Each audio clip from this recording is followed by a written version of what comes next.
तो कहा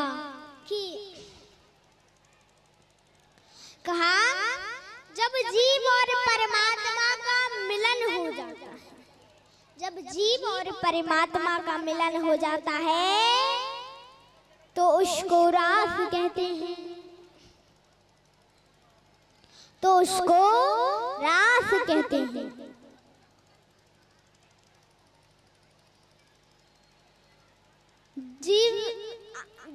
जब जीव के अमंगल क्षीण हो जाते हैं और मन शुद्ध हो जाता है, मन शुद्ध हो जाता है तो उसे भगवान से, उस जीव को भगवान से मिलने की कोई जरूरत नहीं पड़ती, उसे भगवान से मिलने की कोई जरूरत नहीं पड़ती। भगवान अपने आप ही उस जीव से मिलने की इच्छा करते हैं, दौड़े दौड़े चले आते हैं। ऐसे ही जब गोपियों के अमंगल छीन हो गए और मन शुद्ध हो गया, मन शुद्ध हो गया तो शरद पूर्णिमा की रात्रि को भगवान ने अपनी सुंदर बांसुरी को बजाया, भगवान ने अपनी सुंदर बांसुरी को बजाया और जिस जिस गोपी के कान तक आवाज पहुंची वह गोपी मन में सोचने लगी, जैसे कन्हैया हमारा नाम लेके हमें पुकार रहे हो, ऐसा लगा। और जो ऐसा लगता कि जैसे कन्हैया हमें पुकार रहे हो और जो गोपी जो भी कार्य करती होती है उस कार्य को वहीं पर छोड़कर यहाँ से दौड़ी दौड़ी कन्हैया से मिलने के लिए चली आती है।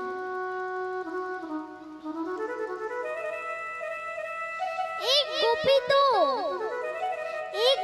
तो दूध दही दूर रही होती है, जैसे कान में कन्हैया की बांसुरी की आवाज पड़ी तो दूध का बर्तन वहीं पर छोड़ दिया, दूध का बर्तन वहीं पर छोड़ दिया और दौड़ी कन्हैया से मिलने के लिए आ गई। एक गोपी अपने पति को खाना खिला रही थी, पति ने कहा कढ़ी में नमक कम है, नमक लाओ, और नमक की जगह उस गोपी ने लाके शक्कर रख दी और जाके बांसुरी की आवाज जहां से आ रही थी उस तरफ को जाने लगी। और एक गोपी तो वस्त्र पहन रही थी,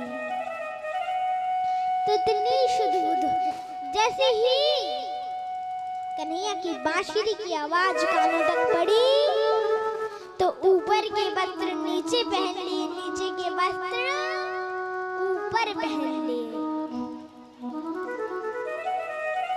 और एक गोपी काजल लगा रही थी, तो जैसे ही बांसुरी की आवाज कान तक पहुंची, एक आंख में काजल लगाया, दूसरी आंख में काजल लगाना भूल ही गई और कन्हैया से मिलने के लिए पहुंच गई। और वहां एक गोपी के पति ने तो कहा कि अब मैं तुम्हें नहीं जाने दूंगा, अब मैं तुम्हें नहीं जाने दूंगा। तो कहा देवी, तो कहा अरे उस गोपी ने अपने पति से कहा, रे आप मेरे शरीर को तो बंद कर सकते हो लेकिन मेरी आत्मा को नहीं। और आत्मा के रूप में कन्हैया से मिलने के लिए चली गई। वहां जाके कन्हैया ने देखा, कन्हैया ने कहा, आइए आपका स्वागत है। स्वागतम वो महाभागा, स्वागतम सुस्वागतम। आइए, स्वागत है आपका, आइए पधारिए, आपका स्वागत है। और अब तो ऐसा कहा, लेकिन अभी तो गोपियों को बहुत खुशी हुई। लेकिन जब भगवान ने कहा, अरे गोपियों आई तो है हो, लेकिन यहाँ काय के लिए आई हो? कौन से काम के लिए यहाँ पे आई हो? किसने तुम्हें बुलाया? जाओ, लौट जाओ और अपने पतियों की सेवा करो। गोपियों को बहुत दुख होने लगा, मन में सोचने लगी, पहले तो बुलाया फिर स्वागत किया, पहले हमें बुलाया फिर स्वागत किया और फिर जाने को कह रहे, पूछ रहे हैं क्यों आई हो यहाँ पर? बहुत दुख हुआ। आप ही बताइए, यदि आपको कोई घर में बुलाए, स्वागत करे और फिर कहे काय के लिए आई हो, किसने बुलाया तुम्हें यहाँ पे, जाओ लौट जाओ, तो आपको बुरा लगेगा ना कि हमें बुलाया, स्वागत किया और अब कह रहे काय के लिए आई हो? ऐसी गोपियों को बहुत दुख हुआ और पैर के अंगूठे से गड्ढा खोदने लगी। पैर के अंगूठे से गड्ढा खोदने लगी। कन्हैया ने पूछा, अरे गोपियों, पैर के अंगूठे से गड्ढा क्यों खोद रही हो? गड्ढा क्यों खोद रही हो? तो कहा कि जब ये गड्ढा गहरा होगा फिर हम इसमें कूद जाएंगे और हमारी मृत्यु हो जाएगी। भगवान बोले, अच्छा हुआ, पैर के अंगूठे से कभी गड्ढा गहरा नहीं होता। अच्छा हुआ, ना गड्ढा गहरा होगा, ना तुम उसमें कूद पाओगे और ना ही तुम्हारी मृत्यु होगी, ना ही तुम्हारी मृत्यु होगी। इसके बाद कथा तो बहुत अच्छी है, प्रसंग तो अच्छा है, लेकिन कहते हैं कि आगे अब तो कहा, अरे देवियों जाओ, लौटो, जाओ और अपने बच्चों के साथ ससुरों की सेवा करो। क्यों आई हो यहाँ सभी को छोड़ के? इतनी घोर रूपा रात्रि को यहाँ क्या करने आई हो? अच्छा, तुम इन छोटे छोटे खरगोशों को देखने आई हो, इन छोटे छोटे हिरणों को देखने आई हो, क्या कर रहे हो? देख लिया हो तो लौट जाओ। कहा, मैं तुम्हें एक पतिव्रता स्त्री की कथा सुनाता हूँ। एक पतिव्रता स्त्री थी, तो वो अपने पति की बहुत सेवा करती थी। तो एक दिन वो चावल बीन रही थी, चावल बनाना था ना, तो चावल देख रही थी कचरा तो नहीं है, मतलब चावल बीन रही थी। तो उसने देखा मेरे पति देव थके हारे आ रहे हैं। तो जैसे ही पति देव आए तो पत्नी आई और अब तो सेवा करने लगी अपने पति की। और पति ने अपना सिर उस पतिव्रता स्त्री की गोद में रखा और सो गया। अब वहां पास में पतिव्रता स्त्री का एक बालक खेल रहा था। पतिव्रता स्त्री का एक बालक खेल रहा था, ध्यान से सुनना माता। एक बालक खेल रहा था, तो उस पतिव्रता स्त्री ने देखा कि मेरा बालक आग के पास खेल रहा है और पास में आग था। आग जल रही थी तो वही बालक खेलता खेलता आग के पास गया, देखा, सोचा अब तो मैं पतिव्रता स्त्री सोचने लगी, यदि जाऊंगी तो मेरा पतिव्रत धर्म नष्ट हो जाएगा। तो वह पतिव्रता स्त्री नहीं गई, उसने भगवान का ध्यान किया, अग्निदेव का ध्यान किया और कहा, हे अग्निदेव कृपा करना, हे अग्निदेव मुझ पर कृपा करना। अग्निदेव का ध्यान किया और अब तो जैसे वह बालक गिरा तो वह पतिव्रता स्त्री बोली, हे अग्निदेव, अग्नि शीतल हो जाता, और अग्नि शीतल हो गई। पतिदेव कुछ देर बाद जगे, पत्नी ने जाके देखा तो अग्नि शीतल थी और वह बच्चा, वह बालक खेल रहा था। अग्नि शीतल थी और उस शीतल अग्नि में खेल रहा था बालक। और तो एक गोपी बोली, सुनो महाराज, ऐसी दो चार कथाएं तो हमें भी आती हैं, लेकिन कहाँ है कि एक पतिव्रता स्त्री चाहे तो ब्रह्मा को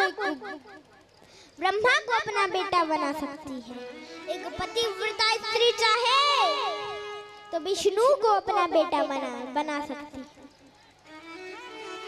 और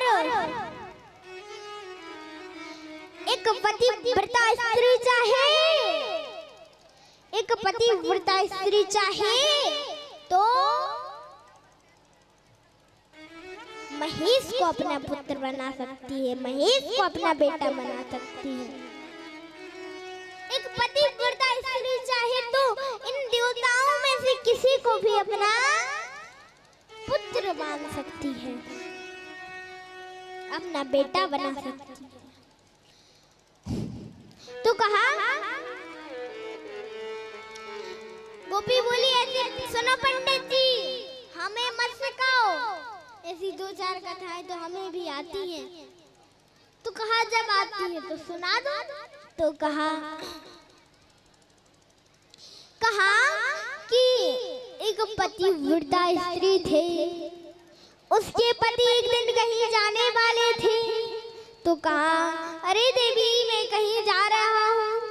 तो पत्नी बोली, नहीं, यदि आप जाओगे ना तो मैं कैसे रह पाऊंगी, आप मुझे भी साथ ले चलो। तो पति ने कहा, कोई बात नहीं, और एक चित्र दिया, इसकी सेवा करते रहना। और पति तो चला गया, पत्नी ने गेट बंद कर लिए और अब अपने पति की सेवा पूजा करने लगी। तो कुछ दिनों बाद पति आए, पति ने कुंडी खटखटाई। अब पत्नी तो वह पतिव्रता स्त्री अपने पति की सेवा कर रही थी।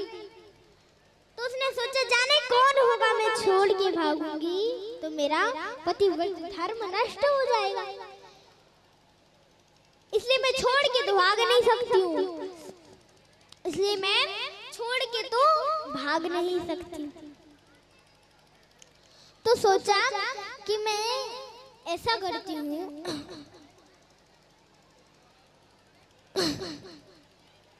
अभी ये